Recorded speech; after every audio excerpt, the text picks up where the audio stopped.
Muchas gracias, Carla. Bueno, una de las noticias del día, de las más importantes, ha sido, por supuesto, la censura del primer ministro, es decir, el primer ministro durante este gobierno, no el primer ministro censurado.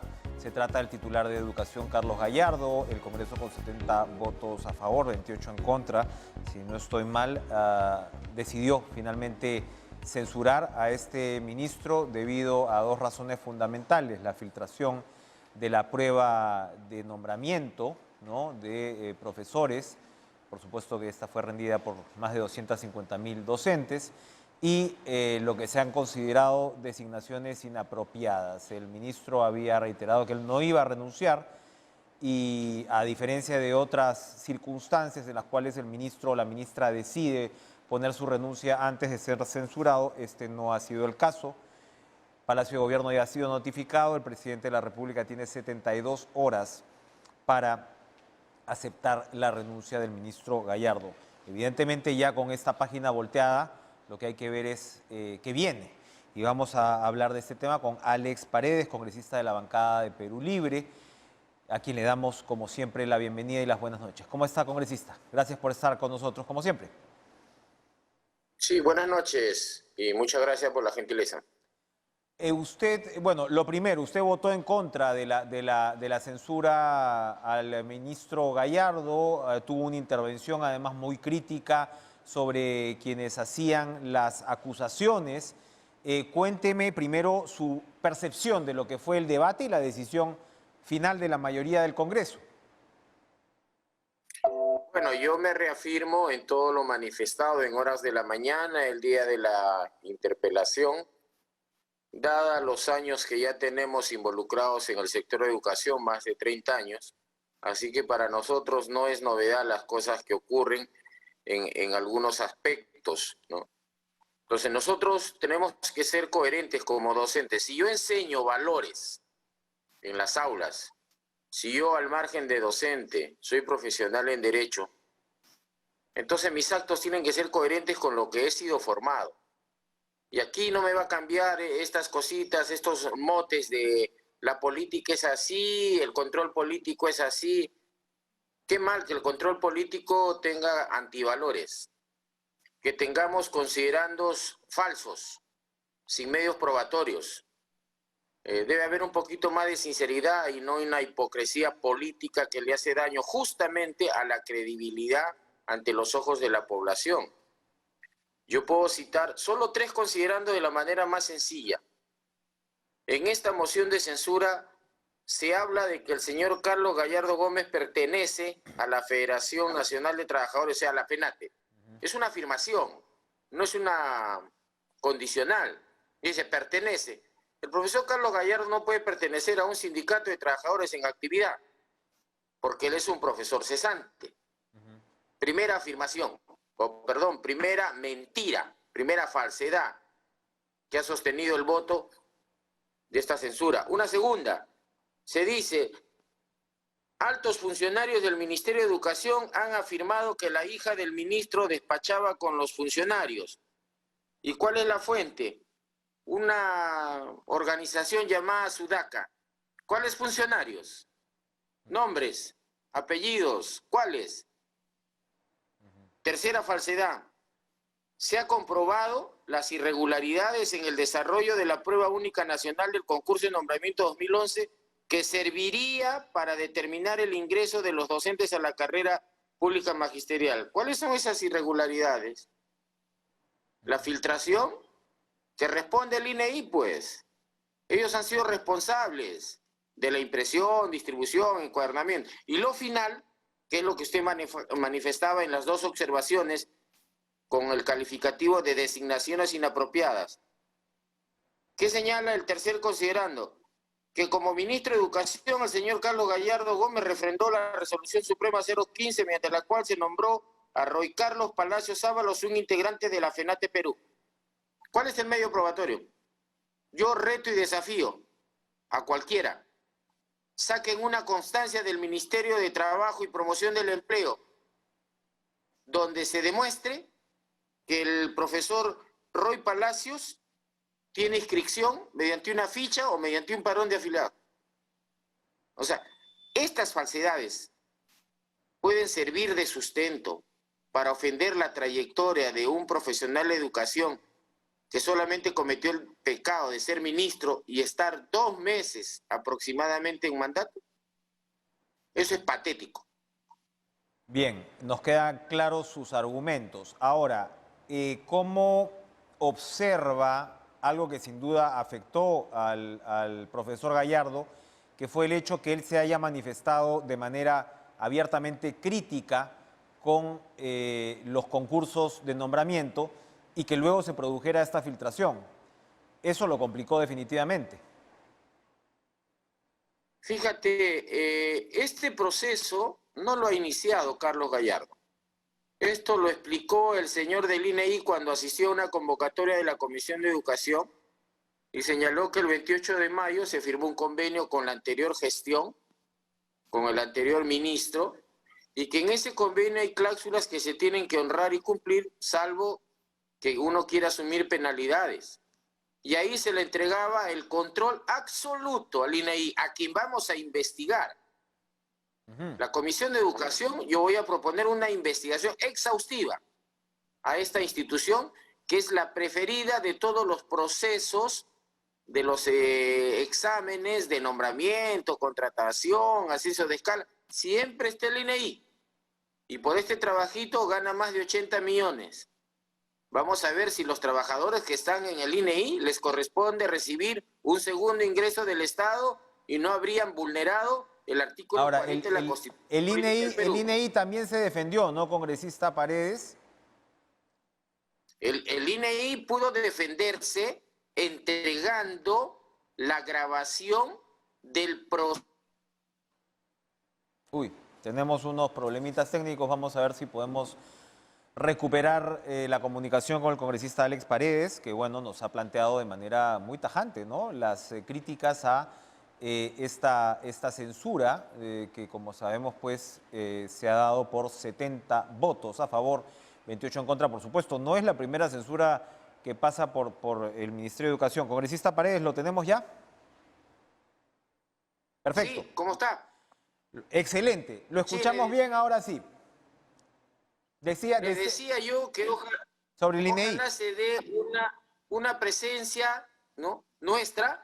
Yo tengo aquí en manos un documento del Ministerio Público donde se ha abierto una investigación al señor Jaime Saavedra Chandubí a raíz de algo descubierto en Estados Unidos con una imprenta estadounidense Quad Graphic entre los años 2011 y 2016, donde se habrían suscrito 32 contratos, donde se habría ganado más de 171 millones y donde nada había sido sacrosanto, Ministerio de Educación y el INEI. Y entonces la empresa a cargo...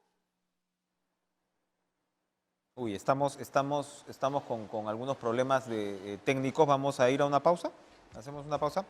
Hacemos una pausa y continuamos, ojalá, con Alex Paredes. También conversaremos con Eduardo Salguana, vocero de la bancada de Alianza para el Progreso.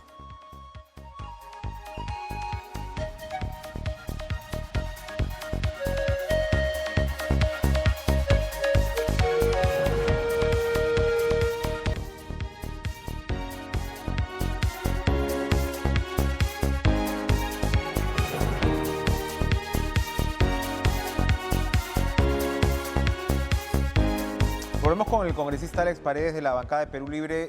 Ya que nos quedan pocos minutos, congresista, le agradezco por retomar la comunicación. ¿Qué es lo que debería venir? Según lo que he escuchado, usted declaró en la salida del Congreso que el próximo ministro o ministra de Educación debía ser un maestro. Ahora, hemos tenido dos ministros durante esta administración de perfiles probablemente distintos, el señor Juan Cadillo y el señor Gallardo, cuyos críticos pues señalaban que representaba de alguna manera un retroceso en la reforma magisterial. Evidentemente no es, me imagino, la posición suya, pero ¿cuál debería ser ese perfil? Puede ser maestro, pero como digo, hay diferencias entre ellos, ¿no? Bueno, nosotros nos ratificamos que la persona que tenga que conducir o que asumir la conducción del Ministerio de Educación tiene que ser profesional en educación. Los intitulados en educación son los de... Desde hace una buena cantidad de años, más de 30 años, estamos cansados que sociólogos, economistas, arquitectos, de todo tipo, se creen dueños de la verdad en materia educativa y lo único que han demostrado es ignorancia supina. Ya basta de hacerle daño a la educación peruana. Por lo menos nosotros, de manera formal, se lo hemos señalado al compañero presidente. Somos más de 550.000 profesionales en educación. Y dentro de ese universo de 550.000, hay suficientes profesionales en educación con capacidad para conducir el sector. Pero también, del otro lado, que dejen trabajar. La educación no se va a reconstruir en un mes, en 2 meses. 30 años de postración, de olvido y de maltrato, no se va a resarcir en pocos meses.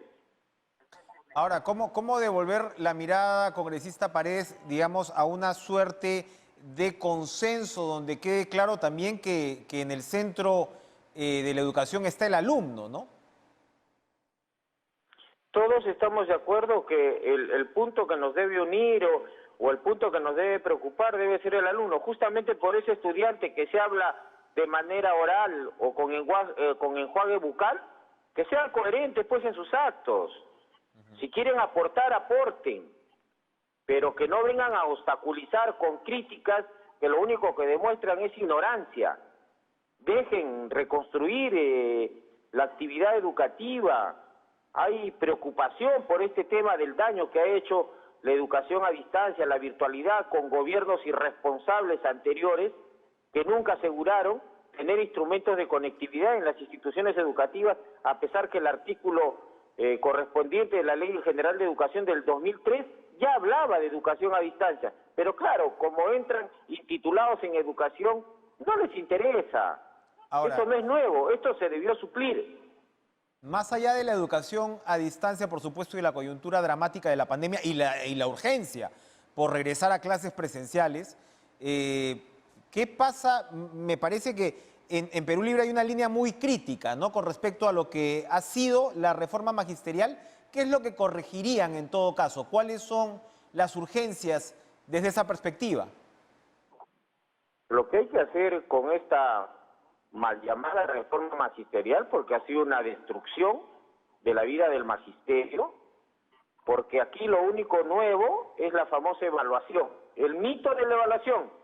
Pero lo que no dicen Enrique y amigos de TV Perú es que en nuestra ley del profesorado 24029, modificada por la ley 25212, de los artículos 36 hacia adelante, estaba prescrita la evaluación y eran 3 criterios sobre los cuales nos tenían que evaluar: méritos, antecedentes profesionales y desempeño laboral. ¿Quién era el responsable de materializar, de ejecutar y realizar esa evaluación? El Ministerio de Educación. ¿Por qué no lo hizo el Ministerio de Educación? Porque nunca les importó el mejoramiento de la carrera profesional docente. No les interesa la actualización profesional docente. La propia ley señala en el artículo 60 de la Ley de Educación y su reglamento, artículo 43, que nosotros, ponte en nuestra condición, Enrique, el Ministerio de Educación tiene que tener un programa de actualización durante toda la trayectoria profesional de un docente. ¿Qué programa hay? Yo solo he vivenciado un programa en la década del 90 que se llamó Plancat. Después, más nada. Nada, desde el año 90. ¿No se les ha acompañado acaso en capacitación? Estamos hablando de un programa. No se lo digo. No de jornadas, jornadas que utilizan nuestra hora de dedicar a nuestra familia. Ahora, congresista, para terminar, una de las últimas intervenciones del señor Gallardo como ministro fue una crítica muy dura contra Patria Roja, que está que controla pues el SUTEP, y sin duda este enfrentamiento, ¿no?, entre sindicatos también ha marcado estos últimos meses. ¿Cómo va a quedar esa línea que representó el señor Gallardo? Usted me dice, no podía estar en el FENATEP porque era cesante, pero sin embargo él fue muy crítico de quien ahora detenta el control del sindicato del magisterio. Porque eso es harto conocido. El sindicato ya dejó de ser aquel sindicato que se fundó en 1972 y justamente algunos dirigentillos a lo que se han dedicado desde que el profesor Carlos Gallardo Gómez fue designado ministro de Educación ha sido a lanzar diatribas, a lanzar infundios, a criticar la gestión. No ha estado ni siquiera un mes, ya criticaban y ya pedían su destitución. Ellos planteaban en algún momento la nulidad de la prueba, luego dijeron que no. ¿Quién nos entiende? Los del magisterio sabemos quiénes son esos señores, y la mejor prueba fue en el año 2017, cuando hubo la huelga del magisterio que no necesariamente estuvo sindicalizado, sino del magisterio que está cansado de su postergación. Y esos señores de Patria Roja se opusieron a esa huelga y nos adjetivaban de terroristas. Eso no lo olvidamos.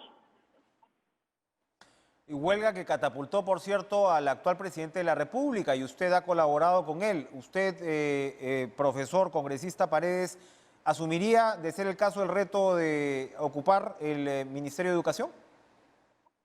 En estos momentos yo voy a terminar mi tarea congresal. Yo he venido con objetivos claros. El día de hoy, Enrique, se ha firmado una autógrafa de una ley que ha resarcido a los docentes que trabajan en las instituciones educativas del Ministerio de Defensa, del Ministerio del Interior, quienes eran considerados trabajadores administrativos cuando desarrollaban la misma función que yo y tenían el mismo título de profesor que yo.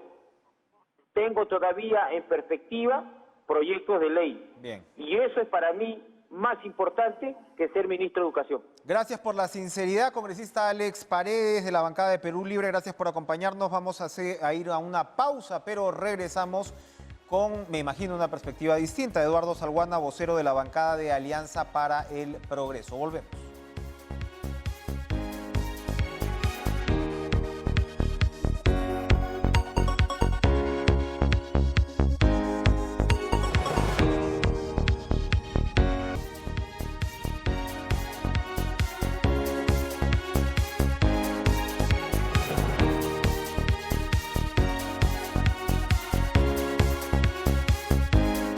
El corredor minero sur está bloqueado desde el 19 de noviembre, lo cual ha motivado en los últimos días la suspensión de operaciones de Las Bambas, el segundo proyecto cuprífero más importante del mundo. Y hoy se ha realizado una reunión entre autoridades, comunidades y la minera Las Bambas.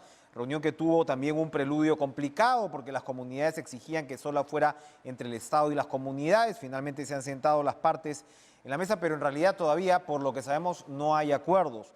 Una de las personas que ha estado participando en este encuentro es el gobernador regional del Cusco, Jean Paul Benavente, que hace algunos días nos dio algunos interesantes alcances, preocupantes también es cierto, de cómo se iban desarrollando las demandas de las comunidades y, por supuesto, queríamos saber en qué ha terminado hoy. Mañana se supone que las comunidades definirán si hay una tregua, entre comillas, o no. Gobernador Benavente, un gusto saludarlo nuevamente. Gracias por atendernos. Muy buenas noches. Cuénteme, por favor, cómo le pareció esta reunión. ¿Hubo avances o el tema está más o menos estacionado? Creo que siempre hay que ser positivos. Dieron algunos avances importantes en el marco del diálogo, porque la idea era primero restablecer ese diálogo, poner y escuchar a las comunidades algunos puntos. Creo que eso es importante también desde todos los actores del Estado, y a partir de ello invocar pues a que se bloquee esa vía para continuar con cargos sin condicionamientos.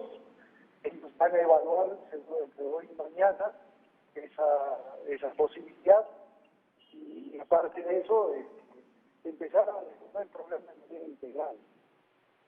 Sí, yo no sé, ojalá se esté escuchando bien, porque yo no lo escucho muy bien, pero la última vez que conversamos, gobernador, usted nos dio un dato muy interesante que tenía que ver, se habla mucho, ¿no?, de esa controversia en el corredor minero, pero al mismo tiempo no son muy claras muchas veces también las razones, ¿no?, por las cuales se da este conflicto. Y usted nos explicó que puntualmente aquí había como una especie ya de muralla con respecto a las demandas de las comunidades, que en este caso sabemos quieren ser proveedoras, ¿no?, de la mina, y esto tiene que ver con además el otorgamiento de unos camiones, etcétera, y lo que la minera estaba dispuesta a proporcionar. ¿Se ha hablado de esto hoy? No teníamos que entrar en temas muy específicos porque al final se está conmigo recién el diálogo y ya habrá un momento para conversar esos temas que son de una negociación entre la empresa y las comunidades, pero sí para plantear también un modelo de gestión territorial en el marco del desarrollo minero que nos permita abordar el problema, como digo, de manera integral. Hay una zona de atención especial que tenemos que constituir en todo el eje del corredor en las comunidades de la provincia de Chuquibamba. Bien, gobernador, muchas gracias por acompañarnos esta noche. Jean Paul Benavente, lamentablemente la comunicación no es la calidad que requerimos.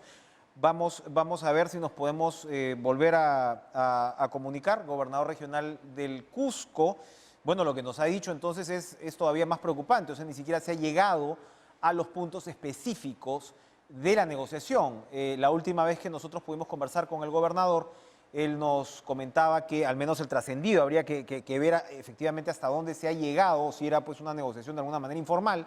Las comunidades exigían aproximadamente 25 camiones. Las comunidades quieren ser proveedoras. Esto además, en este punto específico, en este caso, no se trata exactamente de una protesta antiminera, aunque el corredor minero tiene, por supuesto, varios eslabones. Y detrás de la protesta, qué duda cabe, está el tema del paso de los camiones con mineral, porque nunca se llegó a realizar el famoso mineroducto, y lo que hay es una carretera que realmente motiva la protesta de las comunidades permanentemente por el polvo que levanta. Pero en este caso estamos hablando de una demanda por ser proveedores, ¿no? Y las comunidades exigían estos 25 camiones, según lo que sabíamos, ¿no?, los trascendidos, la empresa estaba en 12, 13, y como nos ha confirmado el gobernador, ni siquiera se ha llegado a este punto en el diálogo frustrado, lamentablemente desarrollado hoy.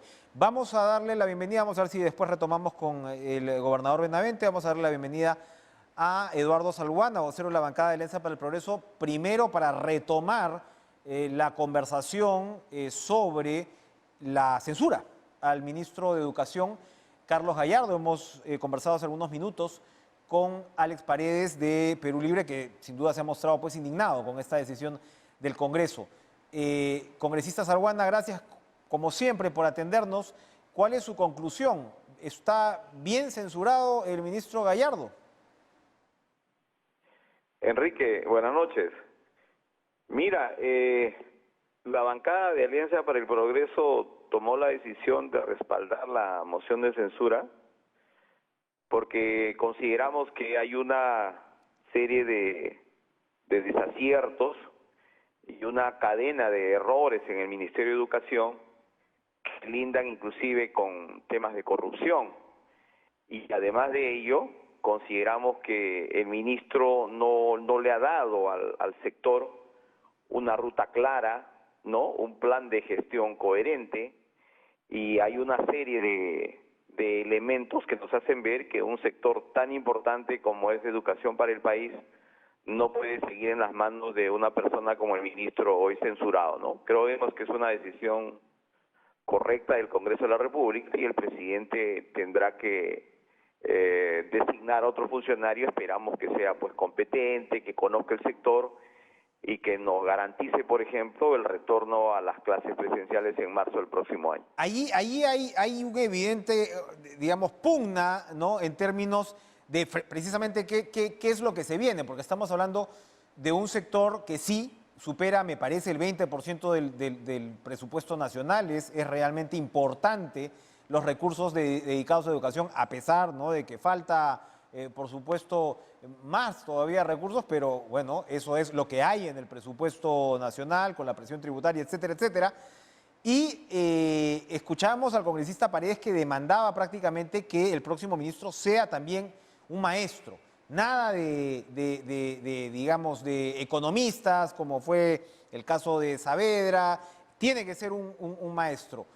¿Cuál es la posición de APP al respecto? Porque acá tiene que ver, por supuesto, cuál es la opinión frente a la reforma magisterial, cuál es la opinión frente a los problemas de gestión. ¿Tienen ustedes una opinión formada? ¿Tendría que repetirse el perfil del profesor Gallardo? No, pues puede ser de otra carrera, ¿no? Pero lo que no debe dejar de ser es un profesional competente, que conozca el sector educación. Lógicamente no se va a designar a un funcionario o un ciudadano que no tenga el menor conocimiento del sector, pero tiene que ser un funcionario pues con una mirada integral, ¿no? Con una mirada completa del sector. En el caso del ministro censurado, por ejemplo, su gestión corta estuvo signada por el tema del sindicato, el tema del CENATEP, el tema del copamiento de los cargos más importantes en el sector por parte de sus propios compañeros de sindicato, el tema de las pruebas filtradas, que además correspondía a una propuesta del propio presidente Castillo cuando estuvo en huelga en el año 2017, ¿no? La resistencia a la evaluación magisterial. Todo eso generó una mirada bastante improvisada en el sector, ¿no?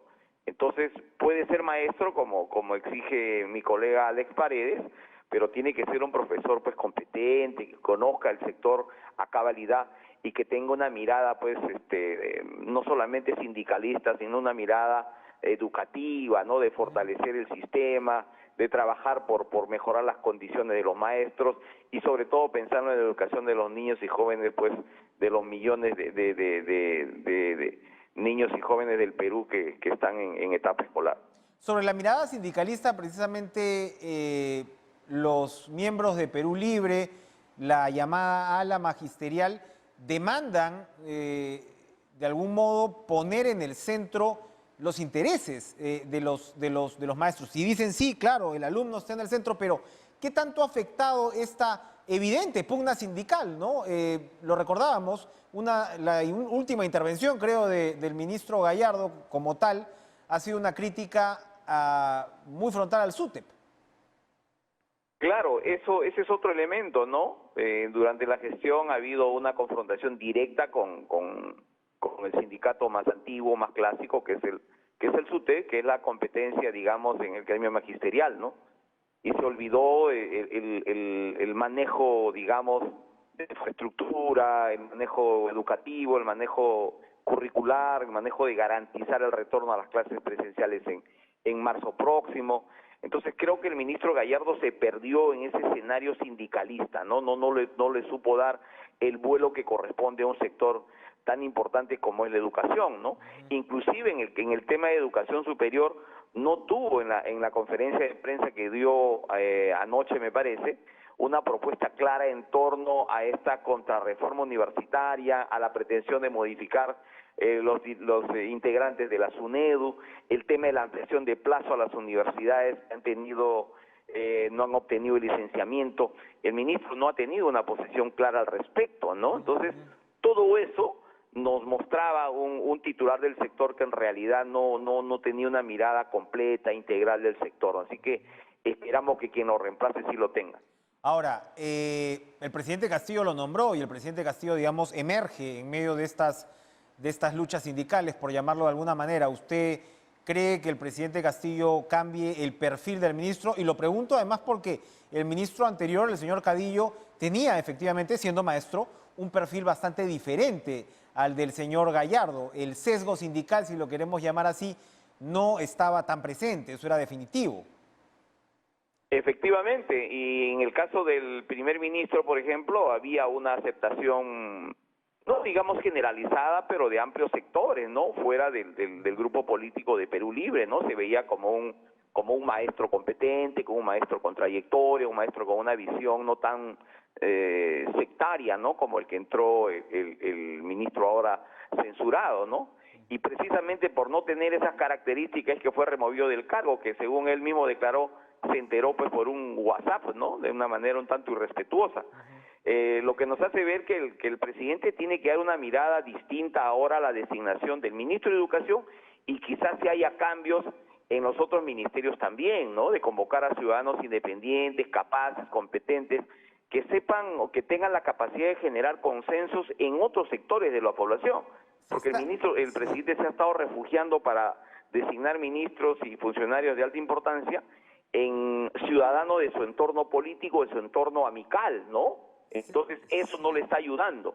Y obviamente el presidente tiene que reflexionar al respecto y dar una mirada mucho más amplia al panorama profesional en el país. Hay frecuentes, ¿no?, insistentes, trascendidos sobre lo que serían nuevos cambios ministeriales.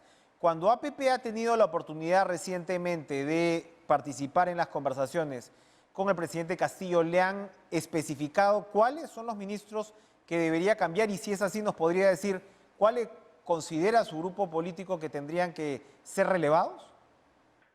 En realidad no, Enrique, se le ha planteado al presidente de manera genérica, ¿no? De manera general, perfiles, conceptos, formas que creemos nosotros que el presidente debería encarar su gestión gubernamental, ¿no? Y en torno a la designación de ministros, la propuesta nuestra ha sido siempre de que se convoque fuera de su entorno político partidario y amical, ¿no? Que le dé una mirada mucho más amplia a tantos profesionales independientes, capaces, con experiencia que existen en el país, ¿no? O sea, hay gente que tiene pues trayectoria en organismos internacionales, con estudios de capacitación, gente muy competente, que creo le podría ayudar no solamente a ser eficiente en el ministerio que se le designe, sino además de ello a generar un nivel de mayor aceptación en la opinión pública, ¿no? Gente que tenga mayor consenso, ¿no? Y que le garantice eficacia en las políticas públicas que él desempeñe. ¿Le preocupa a su partido, a su bancada, la situación actual del presidente de la República? Bueno, yo creo que a todos nos debe preocupar, ¿no? Yo creo que los partidos políticos de oposición tenemos la alta responsabilidad de hacerle notar al presidente los errores en los cuales viene incurriendo, porque lo que nosotros menos queremos es que el presidente elegido por millones de peruanos fracase, ¿no? Nosotros queremos que el presidente tenga éxito, que al presidente le vaya bien, que el presidente entienda que, por ejemplo, tiene que generar más confianza, que el presidente tiene que ser mucho más transparente, que el presidente debe tener mucho más contacto con la prensa, entender que la prensa no es su enemigo, sino que la prensa es el vehículo de acercarse a la población y que los partidos políticos podemos criticar, pero queremos que esas críticas sean pues, para construir, para edificar, para mejorar, para que el país realmente salga adelante, ¿no? Así que esa es nuestra, al menos desde APP lo vemos de esa manera, Enrique. Ahora, esa debilidad que por supuesto tiene, digamos, muchas caras, ¿no? Digamos, los entredichos del presidente con el Ministerio Público ahora, por supuesto, que preocupan. Esas debilidades tienen su contracara con el Congreso, ¿no? Que también cierra el año, según el IEP, con 78% de desaprobación. ¿Qué debe hacer el Parlamento? Primero, su opinión sobre esta percepción ciudadana. ¿Es o no es cerrando el año justa? Y en todo caso, ¿qué hacer para revertirla el próximo año? Bueno, yo lo que creo que ha generado esta caída en la imagen del Congreso se debe básicamente a que la población entiende que hay una política de deliberada confrontación del legislativo en contra del ejecutivo, ¿no? Que hay una suerte pues de obstruccionismo, de poner piedras por poner, de estar tratando en todo momento de obstaculizar la gestión del presidente Castillo. Yo creo que ese es un elemento central en la caída de la aprobación del Congreso de la República, ¿no? Por eso es que creo que tenemos que hacer nosotros una autocrítica serena, firme, y tratar de relacionarnos de mucho mejor manera con nuestros electores, con la ciudadanía, y que nos vea proactivos en los temas que realmente a la población le interesan, ¿no? Que es el tema de salud, el COVID está rebrotando con fuerza y los sistemas de salud no han mejorado a nivel nacional, el tema del empleo, la recesión económica continúa, y tenemos que, por ejemplo, en el caso de la inversión privada, volver a ganar la confianza de los actores económicos. El tema minero sigue siendo un problema latente, ¿no? La toma de carreteras, los paros, las huelgas, hay empresas que han dejado de operar, todo eso genera también pues un pasivo en la cual se incluye, se le atribuye también pues al Congreso. Así que yo creo que el Legislativo, Ejecutivo tenemos que poner las barbas en remojo este fin de año y aprovechar la fiesta para reflexionar y regresar el próximo, Enrique, creo que con nuevo brío y quizás con un talante mucho más propositivo, mucho más constructivo, ¿no? Y lo digo en general para todas las bancadas.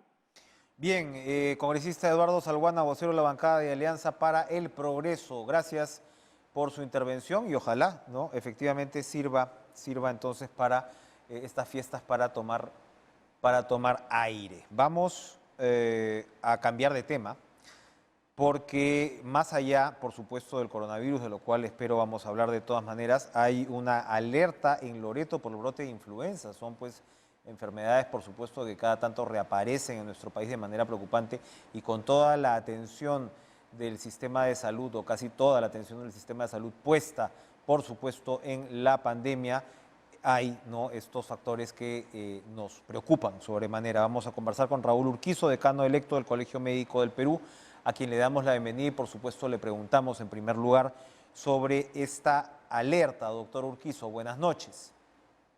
Muy buenas noches, muy preocupado que empiece una nueva pandemia, el H1, es otra variedad, es el grupo B y es sumamente agresiva, ¿no? Y debido a que la cobertura de vacunación, las otras enfermedades se ha descuidado enormemente durante este año, ¿no? A pesar de que nosotros hemos estado anunciando con bastante anticipación los niños menores de 5 años y mayores de 60 años, han dejado de vacunarse como los años anteriores. Y evidentemente que el esfuerzo para vacunarse con el coronavirus se centró en eso, pero se ha descuidado, como repito, a los niños menores, a las gestantes y a las personas mayores de 60 años, y esto realmente es lamentable, ¿no? Sí, efectivamente, en Loreto las dosis aplicadas contra la influenza para adultos mayores no supera el 7%, y para menores de 1 año, que son tan vulnerables, los chiquitos, ¿no?, a este tipo de enfermedades, no alcanza el 50%. Cuéntenos cómo opera, ¿no?, cómo ataca la influenza al organismo. La influenza es una enfermedad temporal que generalmente se presenta en los cambios climáticos y cada año hay que estar vacunándose. En primer lugar, el primer año de vida, todos los niños deberían vacunarse 2 veces, al 6º mes y 7º mes. Después del año, cada vez que cambia el clima, más o menos en el mes de marzo, abril, se vuelve a ponerse, y las gestantes también. ¿Y por qué hay que vacunarse todos los años? Porque muta, así como el coronavirus. Si uno se vacuna, por ejemplo, en el Perú, se va a Estados Unidos, es otra variedad, entonces no lo protege. Igual, si vacunan en Estados Unidos y viene al Perú, tampoco lo protege. Por esta razón hay que estar vacunándose todos los años. Y lamentablemente, en estos 2 últimos años, las coberturas de inmunizaciones, sobre todo influenza, han disminuido significativamente. Y no solamente la influenza, todas las vacunas, inclusive el coronavirus, en la selva, en Iquitos, Madre de Dios, Pucallpa, no llega ni al 40%. Y esto porque las coberturas son sumamente deficitarias, y eso hay que convocar a la población de que vaya a vacunarse, ¿no? No sé, la estrategia del Ministerio de Salud tiene que cambiarse, ¿no? Probablemente tenga que hacer visitas domiciliarias, hacer cerco epidemiológico, porque si no hay esas medidas inmediatamente, esto se va a expandir y la muerte por influenza es sumamente alto. Hay complicaciones pulmonares, sobre todo, hacen infecciones generalizadas, y entonces estas complicaciones a las personas mayores o los menores de 5 años los llevan rápidamente a la muerte. Ahora, esto es doblemente... Por esta razón, alertamos que vayan a vacunar inmediatamente, ¿no? Exacto, esto es doblemente doloroso, doctor Urquizo, porque Iquitos, como recordamos, para empezar, fue el epicentro temprano de la pandemia en el Perú. ¿Qué pasa en el oriente del país? ¿Por qué hay esta resistencia? ¿Es un factor cultural, de descuido? Me sumo, por supuesto, a su invocación para que vayan a vacunarse. Sí, históricamente en las zonas del oriente las tasas de vacunación son deficitarias, probablemente por el aislamiento, por la falta de información y sobre todo por la confianza de que estas vacunas lo van a proteger, van a evitar la muerte. Entonces, creo que sería doloroso que las personas no se vayan a vacunar habiendo las vacunas y realmente invocamos al Ministerio de Salud, pues buscar estrategias y ir de domicilio, casa por casa, hacer los actos epidemiológicos, así como se vacuna coronavirus, también vacunar con las otras enfermedades, ¿no? Y Exacto, sobre todo, eso quería preguntarle, doctor. La logística adelantada para combatir al coronavirus en términos de vacunación, ¿se podría aprovechar para vacunar por las otras enfermedades? Me imagino que sí, ¿no? Nada lo por impediría. supuesto que sí, eso lo hemos planteado hace tiempo en el Colegio Médico, que la gente tiene miedo de ir a los centros hospitalarios, porque se puede contagiar, etcétera. Entonces hemos dicho que los colegios que están desocupados, que no están, los alumnos están yendo, se pueden hacer centros de vacunación que está cerca de la casa, no tienen que ir en transporte, no tienen que demorarse, hacer colas, y entonces ir a vacunar. Por otro lado, en los centros de vacunación de coronavirus también se puede vacunar a los niños, las personas mayores de 60 años y las gestantes. Han comenzado a aparecer enfermedades que antes habían desaparecido, como tétanos, ¿no? Entonces, y eso que la gestante tiene que recibir sus 3 dosis de vacunas. Y lamentablemente la gente se ha descuidado, el ministerio no le ha dado el empuje necesario y las vacunas ahí están disponibles, ¿no? Entonces, si no hubiera vacunas, bueno, uno podría decir que falta la estrategia, la logística, pero hoy en día hay las vacunas. En la selva, recuerden de que no está llegando ni siquiera al 40% de coronavirus y las otras enfermedades no está llegando ni al 20%, y realmente son cifras bastante alarmantes. A En, estas épocas cuando en contraste, digamos, y en el total nacional, la llegada de la variante Omicron, al parecer, ha acelerado el proceso de vacunación, le ha dado un nuevo impulso, un nuevo brío, y ahora hay mucha preocupación, por supuesto, sobre la velocidad del contagio de esta variante, que sin embargo no se tiene muy claro si realmente produce, ¿no?, más enfermedades graves que las anteriores, probablemente no. Pero ¿qué habría que decirle a la población que se encuentra escéptica una vez más con la eficacia de las vacunas? En general, las vacunas evitan la muerte, sobre todo en las formas severas, graves. No quiere decir que vacunado no se enferme, pero si vacunado no usa la doble mascarilla, distanciamiento social, no estar en ambientes cerrados, vamos a disminuir significativamente la morbilidad y la mortalidad. Pero si la población no se vacuna, con la exigencia que ahora exigen de que ir a los centros comerciales, o no tenga la vacuna. Miren, en una semana 1,5 millones de personas han ido a vacunarse. Entonces, tenemos que exigir de esa forma para que la población tome conciencia. Realmente hay una irresponsabilidad de la población. Yo creo que hoy en día tenemos que vacunar. Y más aún, miren lo que está pasando en Estados Unidos. En tan cortas semanas, 75% está predominando esta nueva variante de coronavirus, ¿no? Entonces, esperemos nosotros que lleguen así. Yo creo que si no nos vacunamos más rápidamente, repito, no usamos la doble mascarilla, evitamos estar en ambientes cerrados, vamos a evitar que esta enfermedad circule rápidamente, ¿no? Entonces, claro, se suma a las recomendaciones. La OMS, de hecho, ha recomendado evitar las reuniones de Navidad, Año Nuevo. En ese sentido, el adelanto del toque de queda es, como lo ha anunciado el gobierno, recomendable.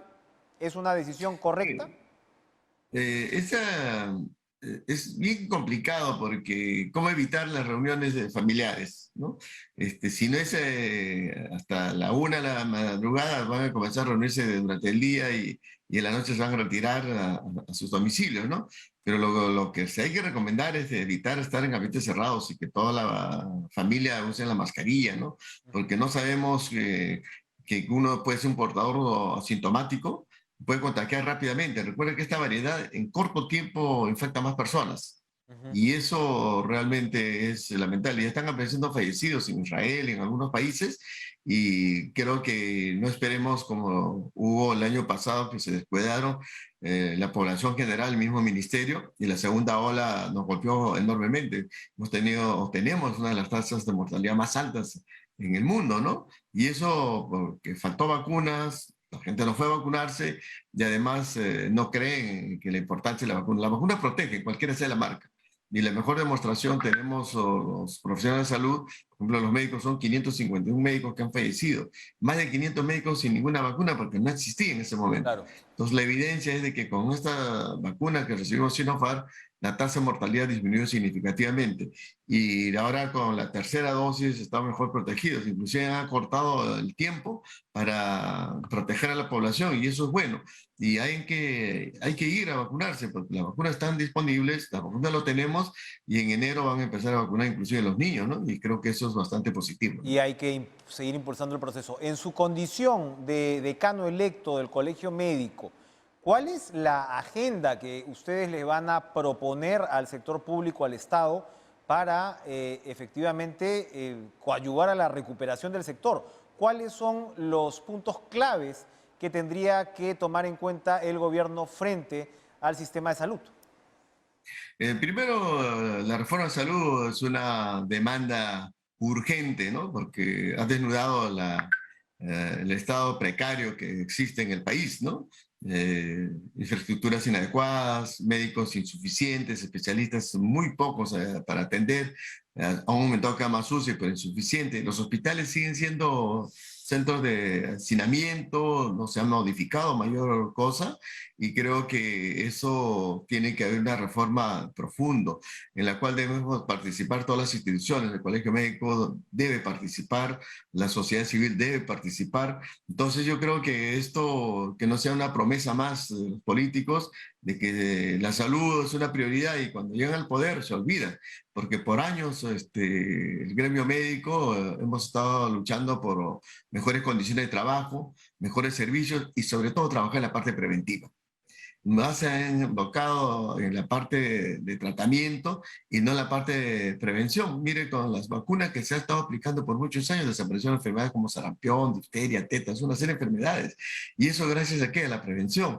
Y no esperemos que el paciente llegue pues grave y el primer nivel tiene que reforzarse con más profesionales, más equipos, más medicinas y de esa forma yo creo que la población estaría mejor protegida. Y por otro lado, nosotros estamos pidiendo mayor presupuesto. Mire, el presupuesto que se está aumentando para el próximo año es insuficiente para las demandas del país. Y esto creo que es una exigencia de nosotros y esperemos seguir insistiendo de que la reforma se dé cuanto antes, pero que se tome con seriedad por todos los políticos, por el gobierno en especial, y para que nosotros pues no nos estemos en esta situación precaria. En América Latina somos los peores, el peor sistema de salud que tenemos, ¿no?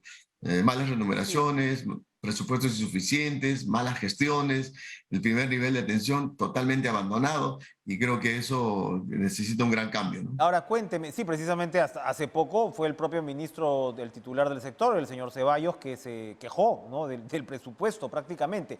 Pero, ¿qué opinión tienen para terminar sobre la reunificación, o la unificación, mejor dicho, del sistema de salud? Se ha hablado mucho y a veces parece que una cosa es con guitarra y otra con cajón, porque quienes advierten que este es un camino muy complejo señalan que en realidad lo que podría hacer sería unificar hacia abajo, lo cual sería complejo, sabiendo pues que salud probablemente tiene en algunos niveles, ¿no? Competencias un poco más complejas, etcétera. ¿Se debe unificar el sistema y en todo caso cómo? No, el problema del sistema de salud está segmentado, ¿no? El sector de la seguridad social atiende a una población importante, pero con presupuesto insuficiente. Mire usted, ni siquiera para los asegurados satisface su demanda. Y en parte el Ministerio de Salud, los hospitales totalmente precarios, ¿no? Entonces, esto se necesita un gran debate, una gran discusión, ver la mejor solución, no es quitarle uno al otro, sino mejorar lo que está peor, que es el sistema del Ministerio de Salud.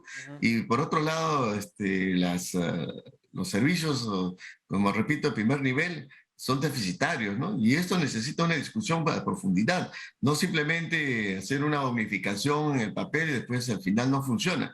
Hay provincias, por ejemplo, un especialista tiene que trabajar en 2 sitios, hoy en día está prohibido. Inclusive hay médicos que han estado solucionando la demanda y están enjuiciados. Entonces, inclusive le están suspendiendo a algunos colegas que han trabajado en 2 sitios. Se dio una ley, inclusive, que podían trabajar en 2 sitios, porque hay déficit de especialistas.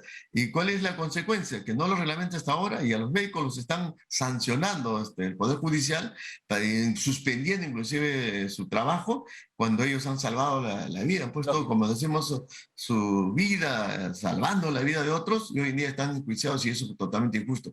Yo creo que el sector esto necesita un gran debate y esperemos que el próximo año pues se dé soluciones, no quitando uno al otro, sino viendo la mejor forma de la atención para la población. Bien. Porque tanto la seguridad social como los que van del Ministerio de Salud es deficitario y eso necesita una reforma de profundidad, ¿no? Raúl Urquizo, decano electo del Colegio Médico del Perú, gracias por acompañarnos con estas importantes precisiones. Vamos a hacer una pausa, regresamos.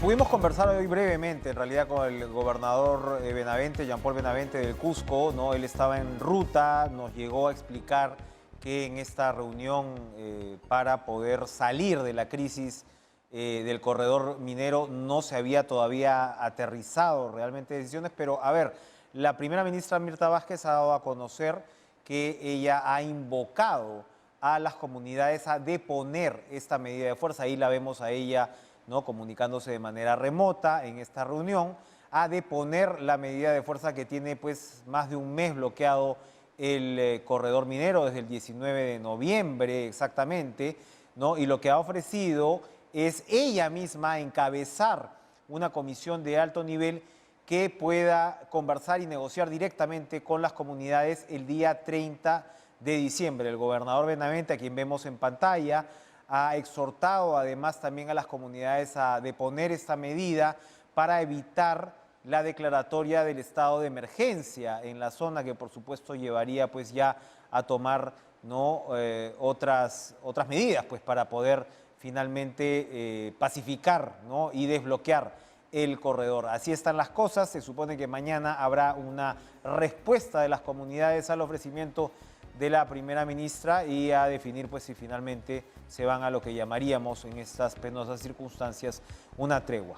Gracias por estar con nosotros en Cara a Cara. Sigan con la información en pared. Lucho Trizano dice que no va a bailar, está solo hoy, dispuesto a transmitirnos todas las novedades deportivas. Chao.